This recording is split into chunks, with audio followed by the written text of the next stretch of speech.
Et vous avez pu remarquer que sur la gauche, avec son maillot de leader, ça fait 4 jours, mesdames, messieurs, qu'il porte ce maillot. Il entame sa 5e journée avec le sourire habituel. C'est Yann Guyot, le maillot de leader de la région Bretagne, Skoda, Ouest-France et France 3 Ouest.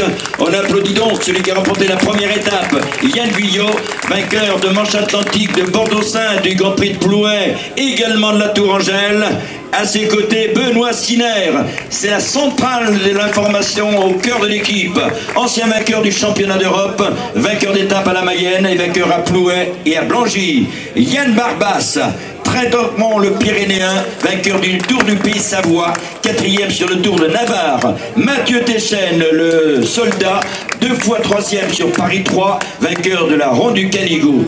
Kevin Le Breton, 6e cette année en début de saison à Lecpiné, 2e à Plouay, 6e sur le Méné, 30e à la Melrandaise. Tiens, tu vas y passer, Kevin. À Melran, tu vas penser à ta 3e place. Hein. Sur le coup de 15 h, vous allez passer à Melran où il y aura un classement intermédiaire. Et enfin, le caporal-chef, c'est Guillaume de Gasquet.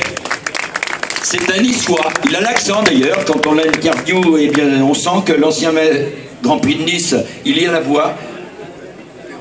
Mais j'ai envie de demander à Kevin Le Breton, ce qui s'est passé hier en fin de course. C'est vrai que vous avez fait un sacré boulot. Alors j'ai envie de savoir pourquoi le champion des Pays de Loire 2013 était légèrement attardé. Il va nous répondre. Ah bah c'est simple, hein, 140 km à rouler devant. Après, quand il n'y a plus d'essence dans le moteur, ben, ça broute et puis on voit comment on peut à l'arrivée. Vous avez tout compris là, c'est simple. Hein. C'est vrai, pendant 3 heures, il faut quand même le faire. Hein.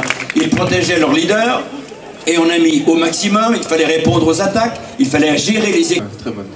On te sent tout à fait cool, et au travers de ce qu'on perçoit de l'extérieur, je crois que tes 5 copains savent te motiver, te mettre dans l'ambiance, et à partir de là, j'ai envie de dire, ça roule.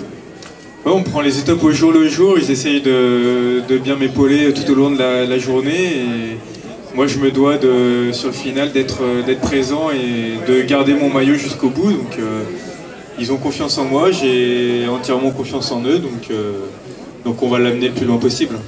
Surtout qu'à tes côtés, c'est un ancien pro qui a du talent et je l'appelle la centrale de l'info. Parce que c'est lui en fait qui donne des ordres, comme il le peut au bon moment, soit en gérant, soit en donnant l'action. Je crois quelque part, Benoît, au centre de cette équipe, tu es le moteur parlant. Ça s'appelle capitaine de route. Voilà. Ouais.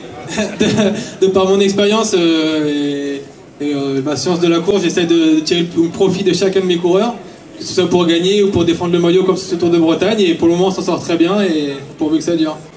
Tu travailles beaucoup en psychologie avec eux ou au contraire tu es rigide, raide? Non, il faut savoir faire avec chacun son état d'esprit, sa forme du moment, donc voilà, il faut que ce soit assez souple par moment, assez strict à d'autres. Bon, je suis pas quelqu'un de non plus très droit, donc j'essaie de faire au mieux avec tout le monde. Quand je vous dis que c'est